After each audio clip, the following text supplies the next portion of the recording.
मुच्यते पूर्णस्य पूर्णमादाय पूर्णमेवावशिष्यते।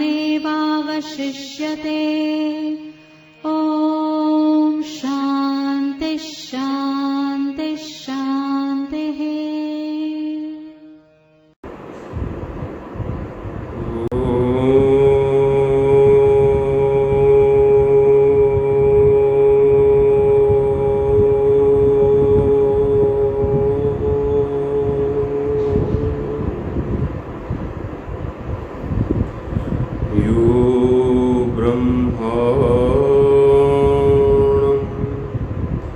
विदधाति पूर्वं यो वै वेदांश्च प्रहिणोति तस्मै तं हदेव मात्मबुद्धिप्रकाशम् मुमुक्षुर्वै शरणमहं प्रपद्ये। ॐ शान्तिः शान्तिः शान्तिः। शङ्करं शङ्कराचार्यं केशवं बादरायणं सूत्रभाष्यकृतौ वन्दे भगवन्तौ पुनः पुनः। ईश्वरो गुरुरात्मेति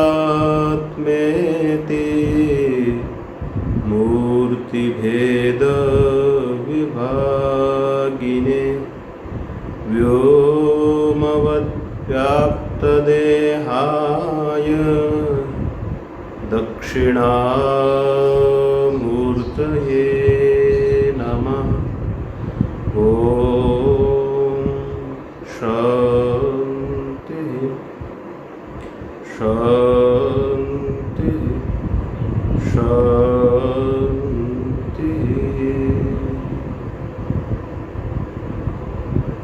स्वामी श्री प्रेमपुरी जी आश्रम ट्रस्ट द्वारा समायोजित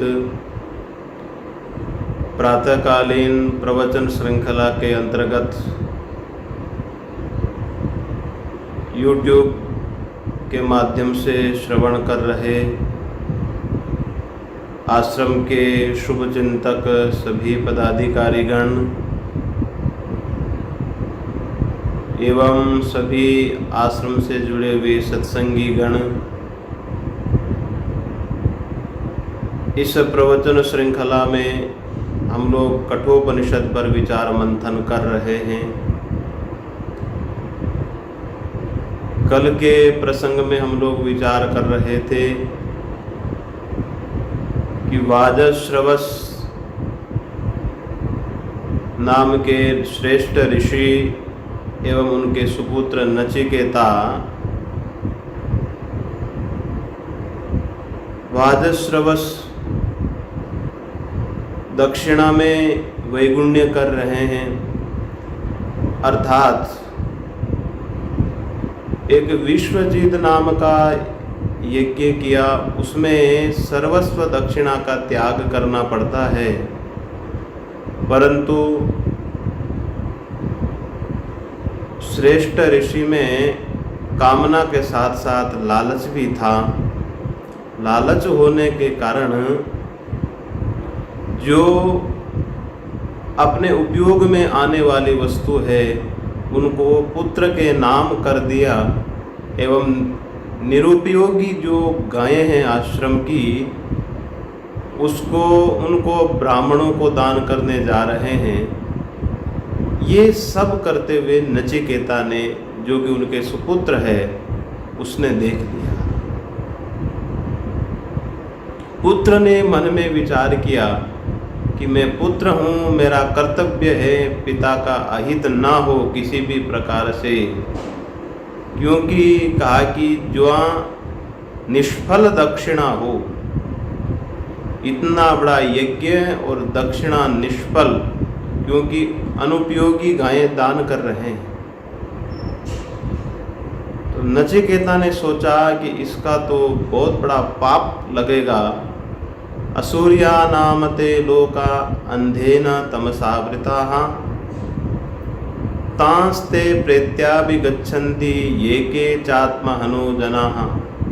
ऐसा ईशावास्योपनिषद में आया।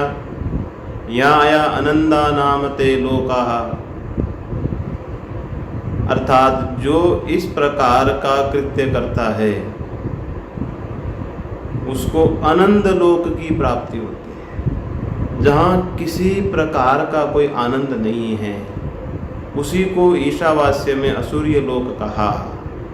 अर्थात इंद्रियाराम व्यक्ति बनता है जो सदा सर्वदा इंद्रियों में ही रमण करता हो। हमेशा अपने शरीर का चिंतन करने वाला व्यक्ति जो कभी भी आत्मचिंतन नहीं करता, ऐसा इंद्रियाराम व्यक्ति बनेगा और स्थावर जंगम आदि योनियों में जायस्व म्रियस्व चलता रहेगा। नचिकेता ने विचार किया कि कहीं पिताश्री की यह स्थिति न बन जाए। अब पिता को यह कैसे कहें कि आप दक्षिणा में अनुपयोगी गायें क्यों दे रहे हैं? एक पुत्र है, पिता को आदेश कैसे दे सकता है? इसलिए नचिकेता ने अन्य मार्ग का अनुसरण किया। देखिए, हम लोगों ने पूर्व में विचार किया कि एक पुत्र का कर्तव्य होता है कि पिता का रक्षण करना, यह लोक से भी रक्षा करना और परलोक से भी रक्षा करना एक पुत्र का कर्तव्य है।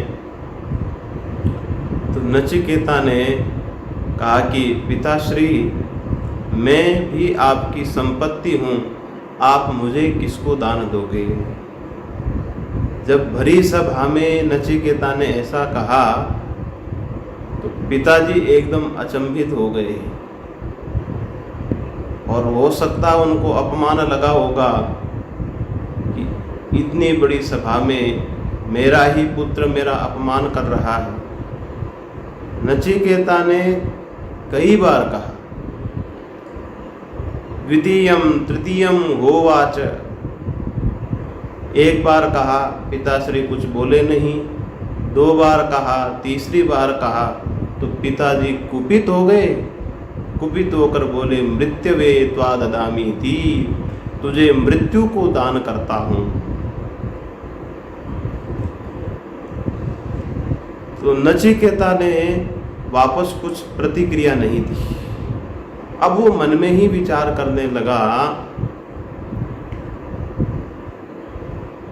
कि देखिए पिताश्री के मन में क्या रहा होगा ऐसा बोलते समय, ये मैं नहीं जानता हूँ, परंतु मुझे पिताश्री की आज्ञा का पालन करना ही है।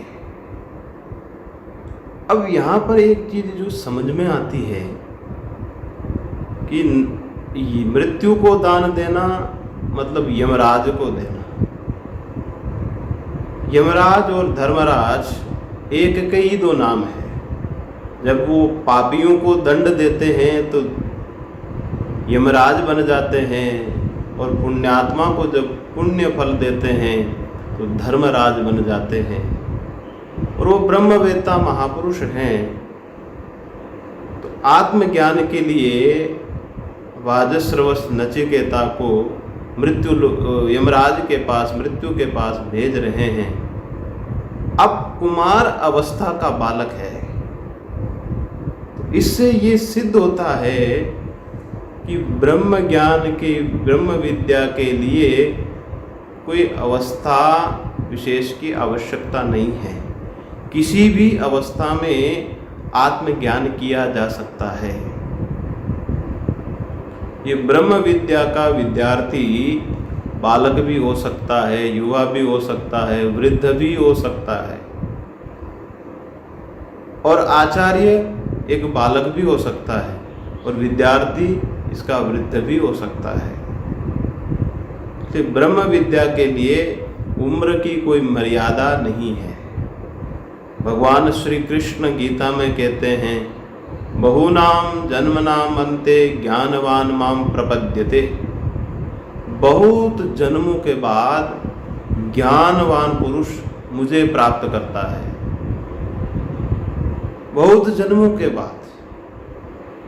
अब उन जन्मों में बचपन भी आया होगा, युवावस्था, सब अवस्थाएं आई होगी। दीर्घ काल तक जब अभ्यास किया, उसमें सब अवस्थाओं को देखा। उसमें ये नहीं कि केवल दीर्घ काल अभ्यास में युवावस्था में ही अभ्यास किया होगा या बाल्यकाल में ही अभ्यास किया होगा। बहुत सारे जन्मों में तो बचपन, युवा, वार्धक्य, इन सब अवस्थाओं को पार करते हुए अनंत जन्मों तक जब व्यक्ति साधना करता है तो भगवान बोलते हैं कि मुझे प्राप्त करता है। इससे ये सबसे बड़ा प्रमाण है कि इसमें कोई अवस्था विशेष की आवश्यकता नहीं है कि पहले व्यापार कर लेंगे, सब संसार का काम कर लेंगे, जब संसार से निवृत्त होने लगेंगे, शरीर काम नहीं करेगा, तब ब्रह्म विद्या का अभ्यास करेंगे। ये गलत धारणा है। ये सबसे बड़ा प्रमाण है। नचिकेता जो ब्रह्म विद्या के लिए कुमार अवस्था में यमराज के पास जा रहे हैं, इतनी छोटी अवस्था में, तो इससे प्रतीत होता है कि ब्रह्म विद्या बचपन में भी प्राप्त की जा सकती है। अनेक जन्म संसिद्धस्ततो याति पराम गतिम। अनेक जन्मों की साधना के बाद परागति अर्थात श्रेष्ठ गति को प्राप्त करता है, मुझे प्राप्त करता है। अनेक जन्म की साधना, जन्मों जन्मों की साधना। अब इसमें अवस्था का वर्णन कहाँ है? योग सूत्रकार महर्षि पतंजलि कहते हैं, दीर्घ कालादर निरंतर्य सत्कारा सेवितः। दीर्घ काल पर्यंत, उस दीर्घ काल में ये जन्म भी आ गया और इससे पहले वाले जन्म भी आ गए, और दीर्घ काल के साथ साथ निरंतरता। जैसे कुछ काम हम 20 साल से कर रहे हैं, दीर्घ काल से तो कर रहे हैं, लेकिन हो सकता है निरंतर नहीं किया होगा। इसलिए यहाँ पर साधना के लिए कह रहे हैं कि दीर्घ काल तक अभ्यास करना पड़ता है और उस अभ्यास में निरंतरता भी चाहिए। जैसे प्रेमपुरी आश्रम में स्वाध्याय, प्रवचन एवं अन्य गतिविधियां दीर्घ काल से चल रही है और निरंतर भी चल रही है। दीर्घ काल के साथ साथ निरंतरता का होना अत्यावश्यक है। इसलिए शास्त्र प्रमाण है कि साधना में निरंतर अभ्यास की आवश्यकता है और कोई अवस्था विशेष की साधना नहीं है। किसी भी अवस्था में इस साधना को किया जा सकता है।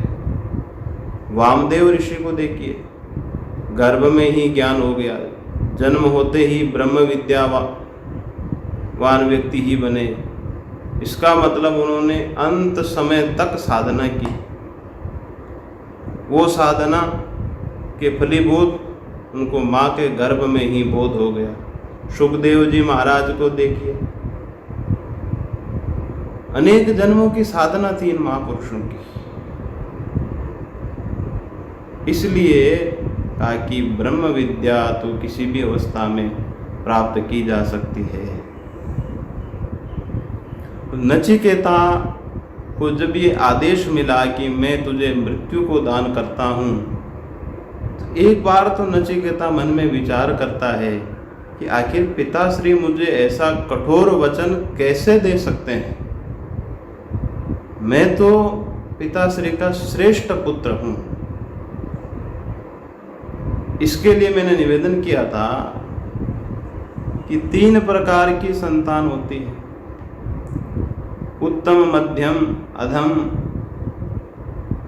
जो उत्तम संतान होती है, चिंतितम कुर्यात्, जो संकेत मात्र से गुरु के या माता पिता के इशारे से काम करती हैं, वो संतान श्रेष्ठ संतान है। उनके मन के भाव को समझने वाला पुत्र, आज्ञा की आवश्यकता ही नहीं है, जो केवल मन के भाव को समझ करके अपना कर्तव्य कर्म करता रहे, वो पुत्र है उत्तम पुत्र। और प्रोक्तकारी तो मध्यमः, जो कहने पर करता है, ऐसे सूझता नहीं है या फिर अंतःकरण से प्रवृत्ति नहीं होती है, परंतु जब आदेश मिलता है तो सेवा करता है, उसको मध्यम कहा। और अधम के लिए कहा अश्रद्धया कुर्यात्, अधम को सेवा करने की इच्छा नहीं है, परंतु लोक लाज से, माता पिता के भय से या फिर संसार के भय से, किसी कारण विशेष से वो जबरदस्ती माता पिता की आज्ञा मान लेता है, बिना मन के, अश्रद्धया, बिना श्रद्धा से करने वाला, उसको कहा वो अधम संतान है। और एक चतुर्थ संतान है, उसके लिए कहा कि उसके लिए तो संतान संज्ञा हो ही नहीं सकती है। जो माता पिता से भी सेवा करवाता हो, गुरुजनों से भी जो शिष्य सेवा करवाता हो, उसके लिए कहा कि वो तो गंदगी है। उसी बात को नचिकेता यहाँ 6ठ मंत्र में कह रहे हैं, अनुपश्य। ये 5म मंत्र में नचिकेता ने कहा कि बहुनाम एमि प्रथमः बहुनाम एमि मध्यमः किम स्विद्यमस्य कर्तव्यम यन्मयाद्य करिष्यति। बहुनाम एमि प्रथमः, बहुत सारों में मैं प्रथम हूँ। जो संसार में, वहाँ गुरुकुल में, वाजश्रवस के गुरुकुल में कई लोग रहे होंगे, तो शिष्य की दृष्टि से देखा जाए या फिर पुत्र की दृष्टि से देखा जाए तो भी मैं बहुत सारों में प्रथम हूँ पिताश्री की दृष्टि में। या फिर कभी कभी कोई त्रुटि हुई होगी, मुझे ज्ञात नहीं है। अगर त्रुटि हुई भी होगी तो मैं मध्यम हो सकता हूँ, अधम तो नहीं हूँ। मध्यम होने पर भी इतना बड़ा दंड कैसे मिल सकता है? साक्षात मृत्यु को दे रहे हैं। बहुनाम एमि मध्यमः, बहुत सारों में मैं मध्यम श्रेणी का हो सकता हूँ। वैसे तो मैं प्रथम श्रेणी का हूँ, परंतु हो सकता है पिताश्री की दृष्टि में मेरे से कभी कोई गलती हुई होगी, तो गलती होने पर भी मैं मध्यम श्रेणी का हो सकता हूँ, अधम श्रेणी का कभी नहीं हो सकता। किम स्विद यमस्य कर्तव्यम, यमराज का ऐसा कौन सा कर्तव्य है, कौन सा कार्य है, यन मया अद्य करिष्यति, जो आज मेरे से करवाएंगे। क्योंकि नचिकेता विचार कर रहा है कि भाई यमराज के पास तो सब व्यवस्था है, मेरी कोई आवश्यकता नहीं है। भाई बहुत बड़ा करोड़पति है, उसको हम दान में कोई दुपट्टा या छोटा सा वस्त्र ले जाकर देंगे तो क्या उसको आवश्यकता है? उसको तो इसकी कोई आवश्यकता ही नहीं है। इसी प्रकार नचिकेता विचार कर रहे हैं, यमराज के पास उनके पिए चित्रगुप्त तो है ही है, जो उनका बही खाता लिखते हैं, हिसाब किताब देखने वाले चित्रगुप्त है। और नरक स्वर्ग आदि में ले जाने के लिए उनके पास दूत है। जैसे नरक के लिए जल्लाद बैठे हुए हैं, तेल के कूप में डालने के लिए, असीपत्र वन में डालने के लिए उनके पास जल्लाद बैठे हुए हैं। और जहाँ कई विशेष आवश्यकता होती है यमराज स्वयं चले जाते हैं। मार्कंडेय ऋषि को लेने के लिए यमराज स्वयं आए थे। जो विशेष व्यक्ति होते हैं उनके लिए यमराज को स्वयं जाना पड़ता है।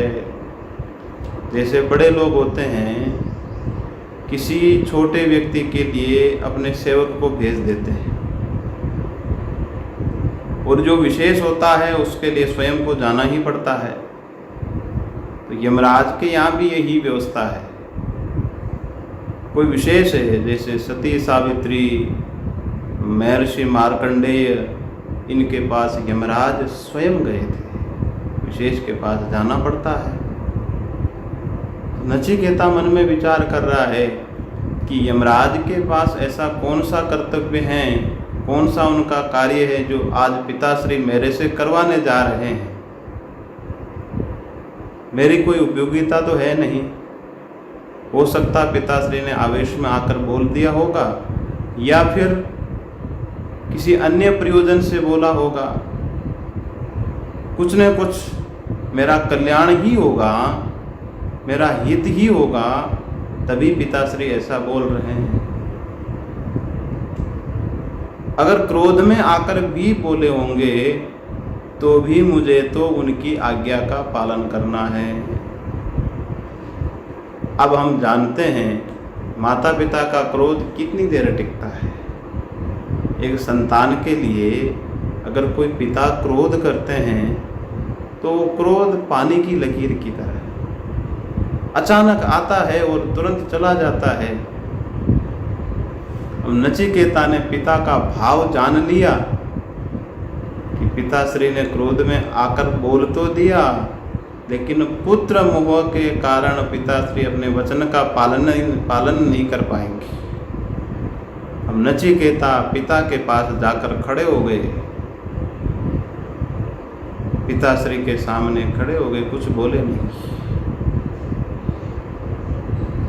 पिताश्री का जब क्रोध शांत हो गया तो नचिकेता जब बोले कि पिताश्री अब मेरे लिए क्या आज्ञा है, मैं प्रस्थान करता हूँ। नचिकेता के पिता बोले नहीं नहीं पुत्र, मैंने तो ऐसे आप बोल दिया था आवेश में आकर, क्रोध में आकर के। नहीं नहीं, ये तेरे लिए ही सब कर रहा हूँ, उपयोगी वस्तु तेरे लिए रख रहा हूँ। मेरी तो वार्धक्य अवस्था है, इन सब का मैं क्या करूँगा, ये सब तुम्हारे लिए ही मैं इतना सब कुछ कर रहा हूँ। नचिकेता ने विचार किया, एक अपराध तो वो दक्षिणा दे करके कर रहे हैं, और दूसरा फिर ये अपराध अपने वचन का भंग होगा,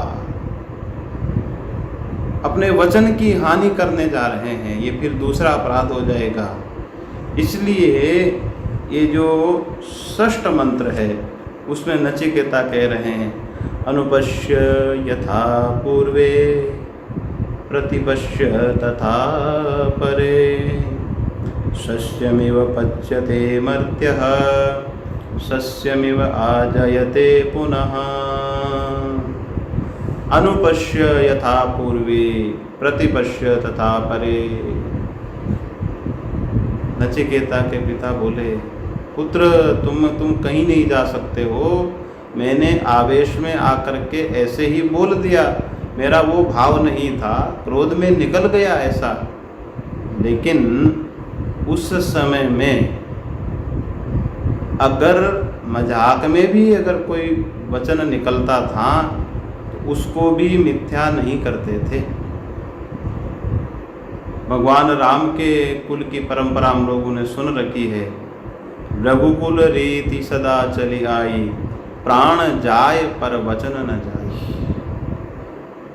रघुकुल की परंपरा, शरीर चला जाए पर वचन नहीं जाएगा, वचन की हानि नहीं हो सकती है। इसी प्रकार नचिकेता अपने पिता को बोल रहे हैं, अनुपश्य यथा पूर्वे, आप पिताश्री आप अपने पूर्वजों की तरफ देखिए, आज तक किसी ने मिथ्या वचन नहीं कहा। आज तक हमारी परंपरा में, गौतमी परंपरा में, गौतम ऋषि की परंपरा के हैं, गौतम ऋषि की परंपरा में आज तक किसी ने व्यर्थ शब्द नहीं कहे, मिथ्या वाचन कभी नहीं किया। और आप यदि आज अपने वचन का पालन नहीं करते हैं तो पूर्वजों का यश कलंकित होगा, अपने कुल का अपमान होगा, और उस कुल के यश को धूमिल करने में आप निमित्त बनेंगे। और आप वर्तमान को देखिए, वर्तमान में इसका क्या रिजल्ट निकलेगा कि गौतम ऋषि की परंपरा में आज तक किसी ने अनृत भाषण नहीं किया, परंतु वाजश्रव ऋषि ने आज कुल को कलंकित कर दिया। वर्तमान को देखिए और भविष्य को देखिए, आने वाली पीढ़ियों में इसका क्या असर होगा। बोलेंगे कि हमारे तो पूर्वजों ने भी ऐसा किया था, हम भी ऐसा आचरण करेंगे। यद्यदाचरति श्रेष्ठस्तत्तद्देवेतरो जनः स यत् प्रमाणं कुरुते लोकस्तदनुवर्तते। जैसा जैसा श्रेष्ठ व्यक्ति आचरण करता है वैसे ही उसका अनुसरण पीछे वाले करते हैं। इसलिए भगवान श्री कृष्ण गीता में कहते हैं कि भाई मुझे तो श्रेष्ठ आचरण करना पड़ता है, क्योंकि मुझे देख करके लोग मेरा अनुसरण करेंगे। तो नचिकेता कह रहे हैं कि पिताश्री आपको देखकर आपकी आने वाली संतानें आपका अनुसरण करेगी, वो भी अनृत भाषण करेंगे। आप पूर्वभूत को देखिए, वर्तमान को देखिए और भविष्य को देखिए। आप यदि अपने वचन का पालन नहीं करेंगे तो क्या स्थिति होगी। सस्यमिव मर्पच्यते मर्त्यः सस्यमिव आजयते पुनः। नचिकेता दृष्टांत दे रहे हैं कि पिताश्री यदि सस्य मानी धान, धान का बीज यदि खराब हो, उसमें यदि किसी प्रकार से कोई खराबी हो तो धान पकते समय उसकी फसल भी खराब ही होगी और उससे खराब बीज तैयार होगा। धान की फसल से जो बीज तैयार होगा वो खराब होगा। किसके कारण? बीज के कारण। अगर बीज खराब होगा तो उस बीज से होने वाली फसल वो भी खराब होगी, उसका असर आएगा। और उस बीज से जो हजारों बीज तैयार होते हैं वो बीज खराब होंगे और उन बीजों को पुनः यदि नए बीज तैयार करने पड़ेंगे तो वो बीज भी खराब होंगे। देखिए, एक बीज खराब होने से कितना बड़ा नुकसान होता है। जैसे एक धान का एक बीज खराब है तो लाखों करोड़ों बीज खराब हो जाते हैं। तो सस्यमिव पच्यते मर्त्यः। और ये जो मनुष्य हैं इसकी भी यही हालत है कि एक मूल पुरुष में यदि किसी प्रकार का कोई दोष है तो उसकी संतान में भी दोष होगा, फिर उसकी संतान में दोष होगा, फिर आगे आने वाली पीढ़ियों में भी दोष होगा, धान के बीज की तरह। और धान के बीज से ये धान तो नष्ट हो जाएगा, फिर आने वाले जितने भी बीज हैं वो भी खराब पैदा होंगे। कितना सुंदर दृष्टांत दे रहे हैं। एक इसका दूसरा भाव प्रकट करते हैं, अनुपश्य यथा पूर्वे प्रतिपश्य तथा परे का एक दूसरा भाव भी यहाँ पर महापुरुष लोग प्रकट करते हैं कि अनुपश्य यथा पूर्वे।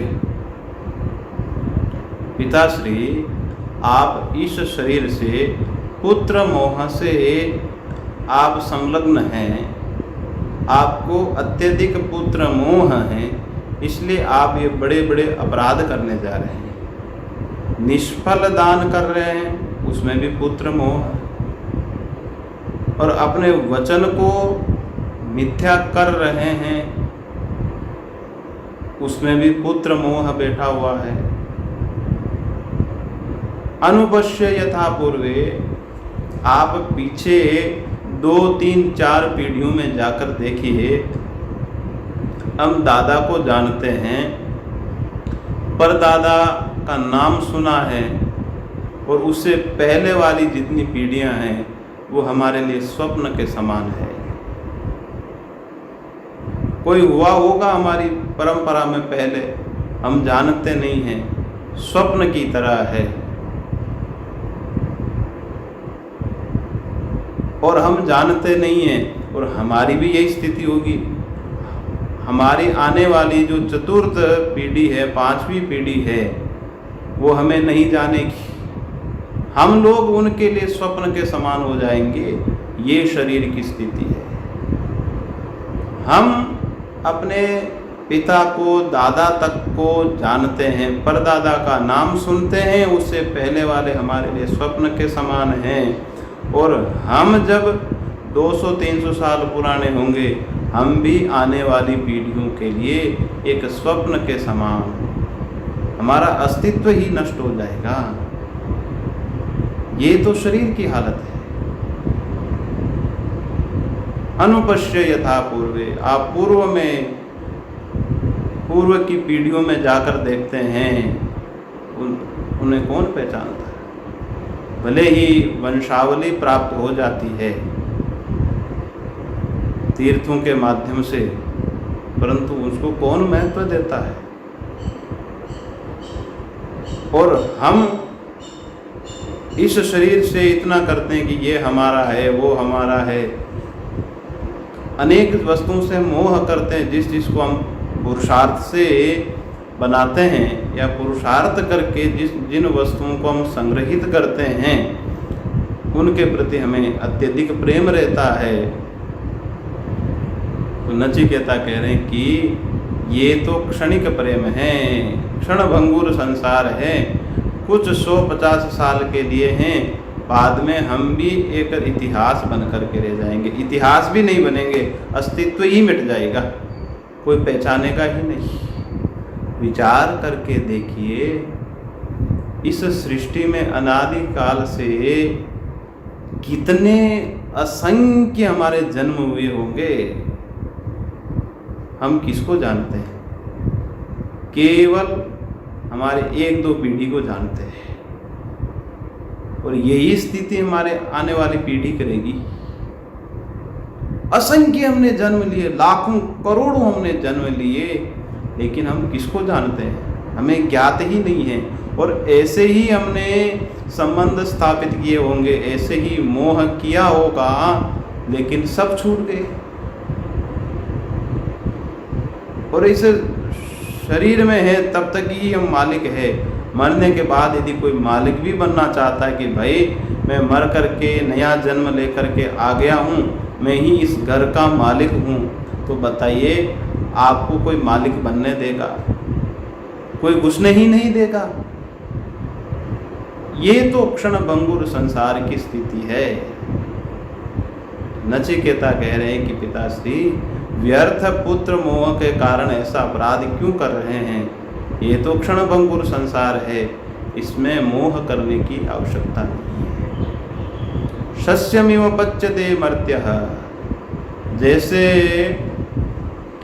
धान को जब हम लगाते हैं, धान का बीज हम धरती में लगाते हैं, तो पहले पानी देने के बाद धान का बीज फूलता है, फूलने के बाद अंकुर निकलता है, अंकुर के बाद पत्ता, टहनी आदि निकलते हैं। 2, 2.5, 3 महीने में वो फसल तैयार हो जाती है, और पुराना बीज दूसरे बीजों को तैयार करके नष्ट हो जाता है। इसी प्रकार से परंपरा चलती रहती है। यही स्थिति मनुष्य जन्म की है। पैदा हुआ, यौवन आया, बाल्यावस्था, कुमार अवस्था, यौवन अवस्था, उसके बाद वार्धक्य आया, बस राम नाम सत्य हो गया। ये धान की फसल की तरह ही हमारा मनुष्य शरीर है। सर्वे भावाः क्षण परिणामिनः। इस शरीर में प्रतिक्षण परिणाम हो रहा है। यहाँ पर एक क्षण भी ये शरीर टिक नहीं सकता है। प्रतिक्षण जिसमें परिणाम हो रहा है, फिर इस संसार को हम पकड़कर भी क्या करेंगे। भाई कोई स्थायी वस्तु हो, जो नित्य रहने वाली वस्तु हो, उसको पकड़ने से कुछ लाभ है, परंतु अनित्य वस्तु जिसको हम पकड़ भी लेंगे तो हमारे हाथ में नहीं रहेगी, उसको हम पकड़कर भी क्या करेंगे। उससे क्या लाभ होगा? किसी प्रकार का कोई लाभ तो होगा नहीं। इसलिए नचिकेता अपने पिताश्री को कह रहे हैं कि पिताश्री, आप अपने वचन का पालन करिए, मुझे यमराज के पास जाने की आज्ञा दीजिए। इस प्रकार से पिताश्री को अपना वचन निभाने के लिए बोलते हैं। सत्य की बड़ी भारी महिमा है। पहले के महापुरुषों के लिए हम सुनते थे कि बड़े क्रोध करने वाले थे, लोभी भी सुन लेते हैं, लेकिन पुराणों में ऋषि महर्षियों के लिए ऐसी घटना प्राय हम नहीं सुनते हैं कि किसी ने झूठ बोला हो। ऐसी घटनाएं सुनाई नहीं देती है। इसलिए सत्य वचन की बहुत बड़ी महिमा है। महर्षि पतंजलि कहते हैं कि यदि 12 वर्ष तक सत्य पर हम प्रतिष्ठित रहें तो फिर उसकी सत्य सिद्धि हो जाती है, सत्य प्रतिष्ठा हो जाती है। सत्य प्रतिष्ठा होने पर फिर क्रिया उसका अनुगमन करती है। वो जो वचन बोलता है वही सत्य हो जाता है। इसलिए संसार के लोग बोलते हैं कि बड़े चमत्कारी महात्मा हैं। भाई चमत्कार यही है कि उनके वचन सिद्ध हो चुके हैं। 12 वर्ष तक यदि कोई एक भी अनृत वचन, झूठ वचन नहीं बोलता है, सत्य पर यदि प्रतिष्ठित रहता है तो उसकी सत्य सिद्धि हो जाती है। फिर कोई भी क्रिया उसके वचन के अनुसार ही होती है। इसलिए कहा सत्य प्रतिष्ठा करनी चाहिए। सत्य की बड़ी भारी महिमा है।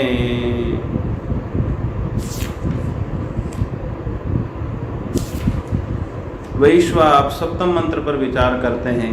वैश्वानरः प्रविशति अतिथिर्ब्राह्मणो गृहान् तस्येतां शान्तिं कुर्वन्ति हर वैवस्वतोदकम्। वैश्वानरः प्रविशति, इसके बीच की जो घटना है वो तैत्तिरीय उपनिषद में प्राप्त होती है। यहाँ पर वो उपलब्ध नहीं है। वहाँ ऐसी कथा है कि नचिकेता जब पिता के पास जाते हैं तो पिता जब उस पुत्र मोह के कारण उसको गले से लगाने के लिए दौड़ते हैं, उस समय आकाशवाणी होती है कि हे महर्षि, आप अपने वचन का पालन करिए।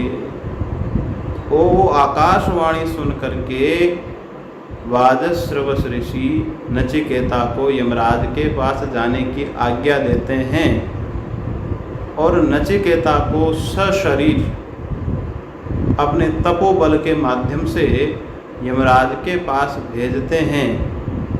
और आकाशवाणी में ऐसा सुनाई देता है कि वहाँ पर यमराज कहीं बाहर प्रवास में रहेंगे, यमराज वहाँ पर नहीं मिलेंगे और तुम जब तक यमराज नहीं आते हैं तुम वहाँ पर कुछ खाना पीना मत, उनके द्वार पर खड़े रहना।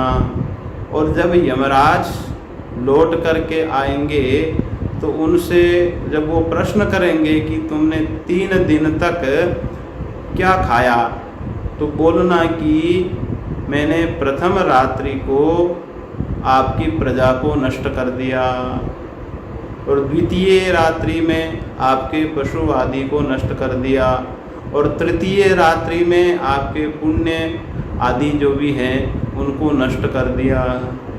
3 दिन तक कुछ मत खाना। 3 दिन के बाद जब यमराज आएंगे तो जब वो प्रश्न करेंगे तो उनको ऐसा उत्तर देना। ऐसी कथा तैत्तिरीय उपनिषद में प्राप्त होती है। यहाँ पर तो वैश्वानरः प्रविशति, उसके बाद का ये मंत्र है कि जब नचिकेता यमराज के द्वार पर पहुंच गए तो नचिकेता ने उनका आतिथ्य स्वीकार नहीं किया, क्योंकि यमराज वहाँ पर नहीं थे। अमात्य आदि सब उनके मंत्रीगण आदि सब वहाँ पर उपस्थित थे, परंतु नचिकेता ने आतिथ्य स्वीकार नहीं किया, द्वार पर खड़े रहे। तो यहाँ पर जब यमराज 3 दिन के बाद आए तो अमात्य जो उनके मंत्री आदि उन्होंने कहा कि महाराज अतिथि तो साक्षात वैश्वानर अग्नि होती है, पहले इन अतिथि का सत्कार कीजिए।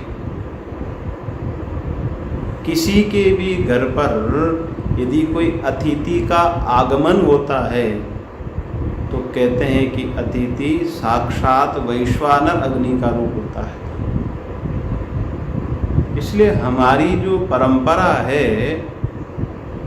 भारतीय परंपरा, कोई अतिथि आता है तो सबसे पहले हम उसको आसन देते हैं, फिर पाद्य देते हैं, पैर ठंडे पैर धुलवाते हैं, फिर अर्घ्य अर्थात पीने का पानी देते हैं, फिर आचमन आदि करवाते हैं। ये हमारी परंपरा है, प्राचीन परंपरा है। और जब देवताओं का हम पूजन करते हैं उस समय देवताओं का आह्वान करते हैं, उनको आसन देते हैं, पाद्य अर्घ्य और आचमन देते हैं। ये एक सत्कार की परंपरा है, क्योंकि साक्षात अग्नि बन करके एक अतिथि का प्रवेश होता है। इसलिए सबसे पहले अतिथि के चरणों में पानी डालते हैं, उसको बोलते हैं पाद्य। फिर हाथ धुलवाते हैं, उसको अर्घ्य बोलते हैं। पीने के लिए पानी देते हैं। और यदि अतिथि सत्कार नहीं किया तो बोलते हैं कि वो वैश्वानर अग्नि सब कुछ जला करके भस्म कर देती है। यहाँ पर जो 3 दिन तक कुछ खाया नहीं, उसका कितना बड़ा नुकसान हुआ। तो कहा कि यदि प्रथम दिन पर नहीं खाया तो प्रथम दिन में कहा कि सब प्रजा में नुकसान होता है।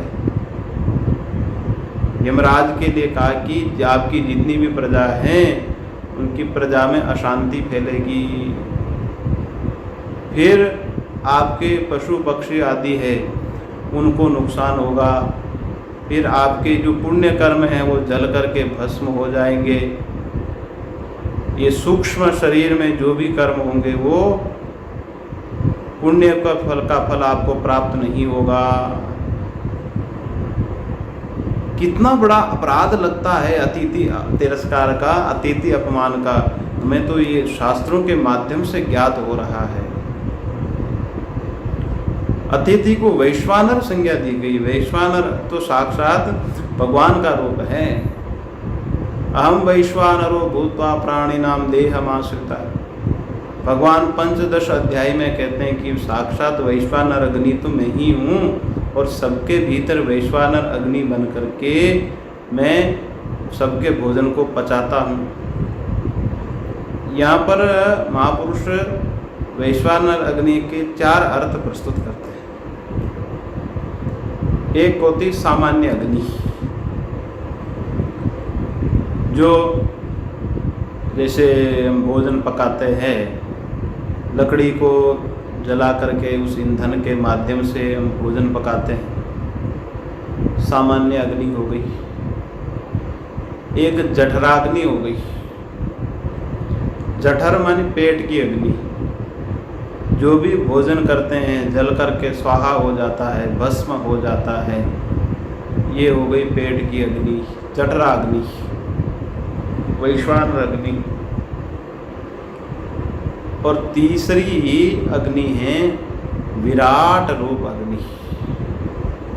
विराट बोलते हैं कि जो साक्षात ब्रह्मविद महापुरुष हैं वो विराट रूप ही होते हैं। भगवान का एक विराट रूप है और उस विराट रूप की उपासना करने वाले भी विराट ही होते हैं। ये भगवद गीता के 11वें अध्याय में जब भगवान ने विराट रूप दिखाया तब वहाँ श्लोक आता है, ये लेलीयसे ग्रसमान समन्तात् लोकान समग्रान वदनैर्ज्वलद्भिः तेजो विरापूर्य जगत् समग्रम भासस्तवोग्रः प्रतिपन्ति विष्णोः। लेलीयसे ग्रसमान समन्तात् वदनैर्ज्वलद्भिः, जलते हुए मुखों से, ग्रसमानः समन्तात् समस्त जगत को ग्रसित करते हुए कि मानो चाट रहे हैं। अर्थात संपूर्ण जगत आपके ये जो देदीप्यमान मुख है इसमें दिखाई दे रहा है। ये भगवान का विराट रूप है। लेलीयसे ग्रसमान समन्तात्। इसी प्रकार जो अतिथि का अपमान करता है वो भी ऐसे काल के घाल में समा जाते हैं, विराट रूप में समा जाते हैं। और यहाँ पर विराट रूप जो अग्नि है वो अतिथि बड़े महापुरुष, अतिथियों में भी भेद है। एक श्रोत्रिय ब्रह्मनिष्ठ महापुरुष का किसी के घर पर अगर अतिथि बनकर आगमन हो तो साक्षात विराट रूप होते हैं। अगर ऐसे महापुरुष का यदि अपमान हो जाए, उनका उचित स्वागत सत्कार ना हो, महापुरुष का तो कुछ नहीं बिगड़ेगा, लेकिन जो आतिथेय है, बुलाने वाला है, उसके लिए कहा कि जैसे विराट रूप से परमात्मा समस्त जगत को निगल रहे हैं, इसी प्रकार उसके समस्त जो ऐश्वर्य हैं उस ऐश्वर्य की हानि हो जाती है। संपूर्ण प्रजा आदि सब कुछ उनका अनर्थ होने लगता है। अतिथि तो सभी अतिथि देवता होते हैं, परंतु श्रेष्ठ महापुरुष हो, अगर ऐसे महापुरुष रूप अतिथि का यदि अपमान हो तो समझना कि साक्षात विराट का तिरस्कार हो गया। और उस वैश्वानर अग्नि का चतुर्थ रूप है नारायण। नारायण शब्द का अर्थ है नराणाम समुदायः नारम।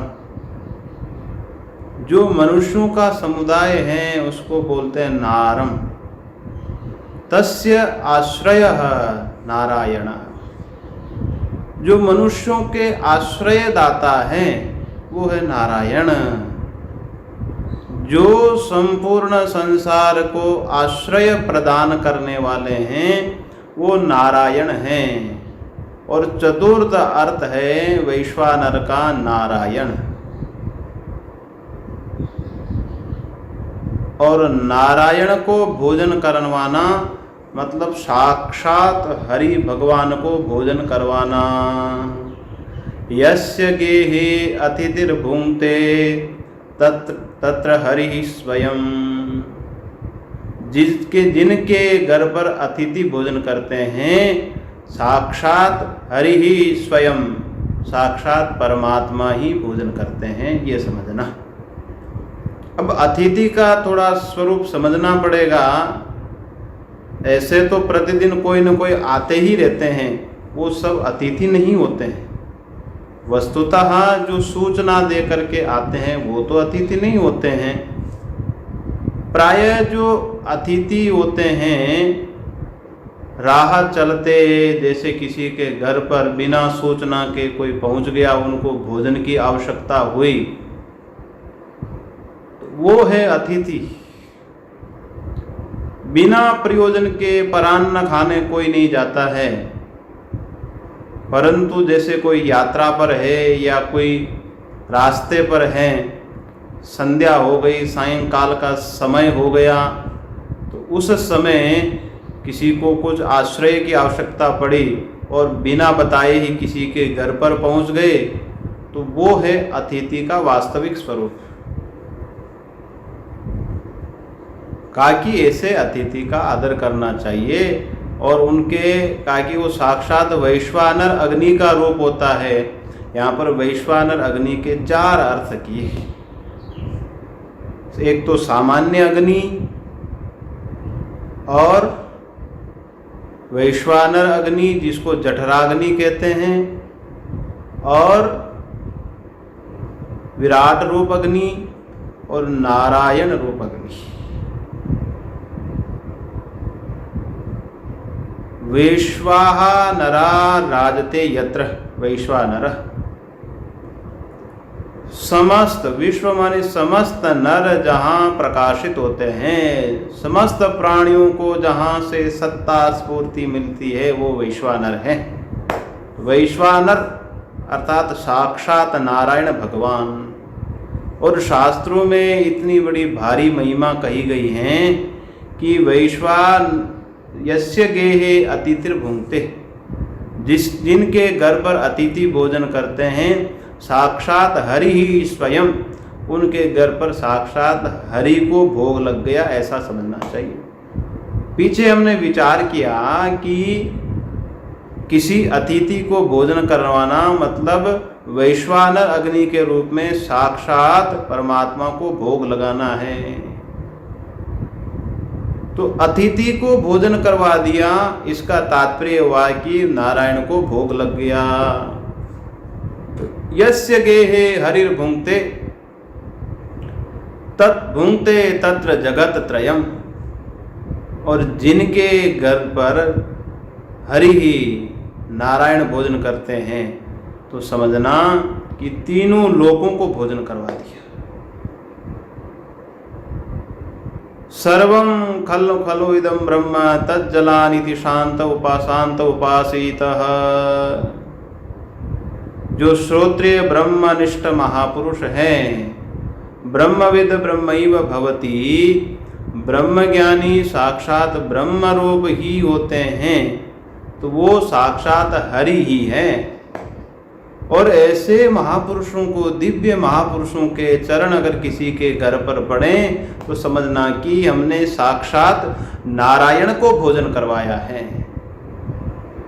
और नारायण को यदि भोजन करवाया, तो समझना कि तीनों लोकों को हमने तृप्त कर दिया है।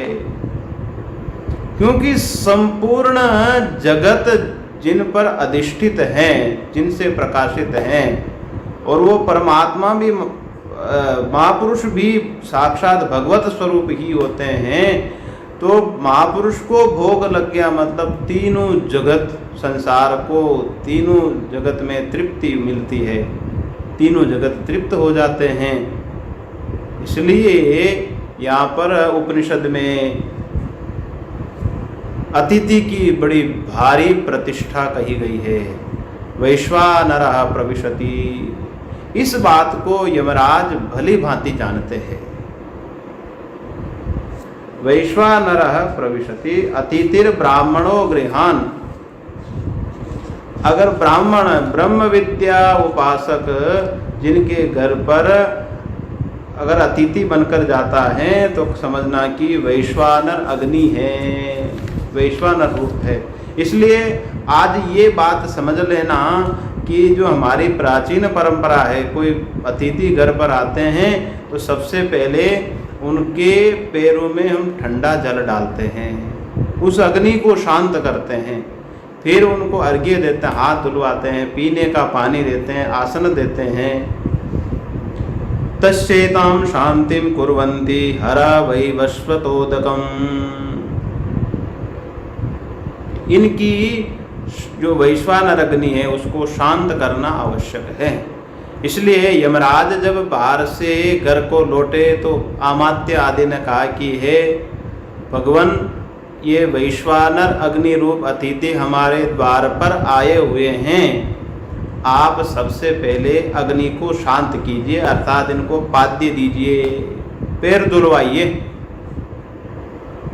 तस्येतां शांतिं कुर्वन्ति हरः वैवस्वत। वैवस्वत मतलब हे महाराज, आप इनके चरणों को शीतल जल से पाद्य प्रदान कीजिए।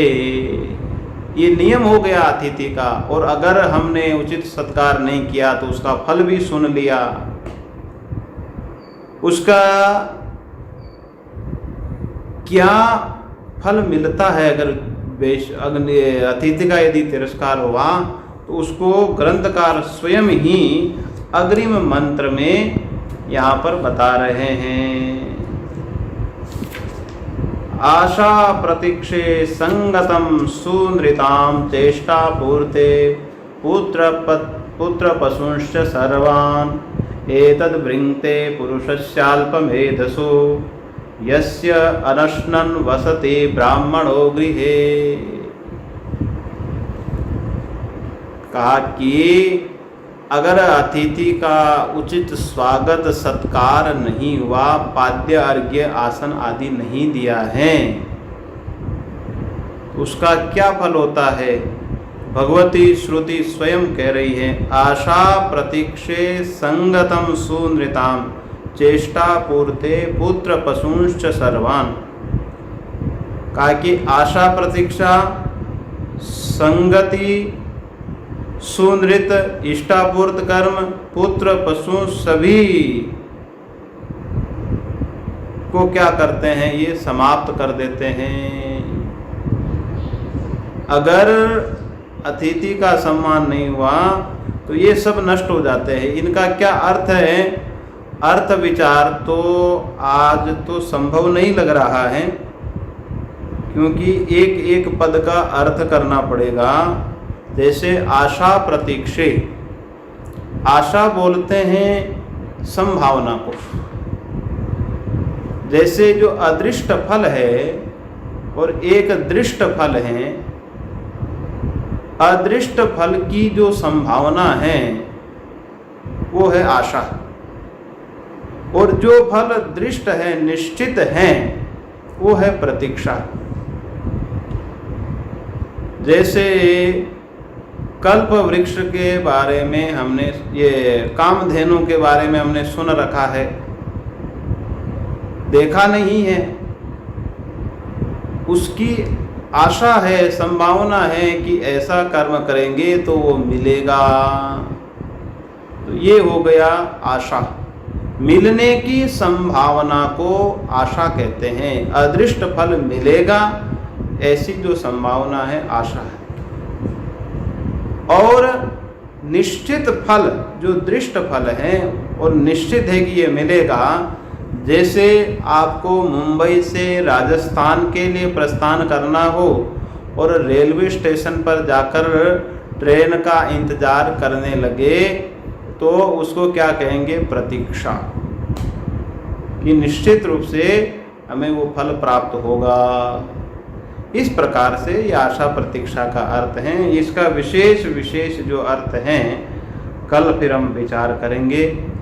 आज इतना ही निवेदन करते हुए हम वाणी को विराम देना चाहेंगे। प्रयास करें जितना ज़्यादा हो उतना ही ग्रंथ को पूर्णता प्राप्त होगी, लेकिन बिना विचार किए हुए निकल जाना भी उचित नहीं है। इसलिए विचार भी करना है और ग्रंथ को पूर्णता की ओर भी ले जाना है। ऐसी हम भगवान से प्रार्थना करते हैं। आज के सत्र को यहीं विराम देते हैं।